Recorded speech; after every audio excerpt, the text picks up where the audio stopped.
So session's coming to an end this upcoming week. We'll be at our final day of the regular session. We'll see if we get done in time. That's always the great mystery in Olympia. But I do want to go over a couple of bills that I've been the prime sponsor on and worked real hard on in making sure they pass not only the Senate but the House, and now they go to the governor's desk. The first bill is Senate Bill 5849, and it deals with electrical vehicle charging stations. And I know that might sound like an archaic type bill, but what is happening in those arenas is we have parking spaces, whether they're at malls or, the state is actually funding some of these at different areas like park and rides or rest stops. And what we're seeing is what we call ICE, where an internal combustion engine car, which obviously doesn't need that charging station, is parking in that space. Now, granted, at some of your malls, those might be some of your better spaces, but when it comes to electric vehicles, they need those spaces. And so what this bill does is it's kind of modeled after our handicap spaces. There'll be paintings on the pavement. There'll be a sign letting you know, these spaces are for electric vehicles, and not just electric vehicles, but electric vehicles that are charging, so that we can maximize these spaces. A lot of times they cost a lot as far as the infrastructure, so we need to make sure that the spaces that are out there are being used for their intended use. Another bill that we have, and it affects a lot of our local governments, especially in the Puget Sound area, is a bill where before, when you went out to bid, local governments, and I think it's a good practice, needed to take the lowest bid. But what was happening was, especially like in car purchases, we have a higher sales tax area around the Puget Sound core, because our citizens want a couple more services than some of the others. We have more transportation needs than others. We have higher transit needs. We have higher social service needs.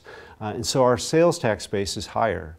But what happens is if I have to take the lowest bid and it's based upon the sales price, the total sales price, then low sales tax areas are actually in a better position to outbid us, even though the actual price outside of the sales tax differential is the same or better in your local community. So what was happening is, for example, in Kirkland, the city of Kirkland went out to bid. There were some local dealers that gave them some great prices, but just on the sales tax alone, Kirkland had to buy from outside of the city. That made no sense to me. We've corrected that, where when you go out to bid, it's on the base price. It's not on the sales tax or other taxes, so that when cities or municipalities that are in higher tax areas, because their own citizens have voted for those taxes, those cities themselves are not penalized. So we've got a lot going on in Olympia. It's always fun to get those pieces of legislation passed, because a lot of times it's a very, very difficult process. Just getting it through one body, but then trying to get it through the House is a whole different process. A lot of times, and I know this might surprise you, things get caught up in politics, so sometimes even though they might like your bill, they are trying to send different messages to different members. So as we go into this closing week, I know from the Senate standpoint, we're going to do everything we can to finish on time. We'll have a complete budget that we'll send over to the House, but in a more realistic term, our budgets are quite a bit apart, and we'll continue that negotiation.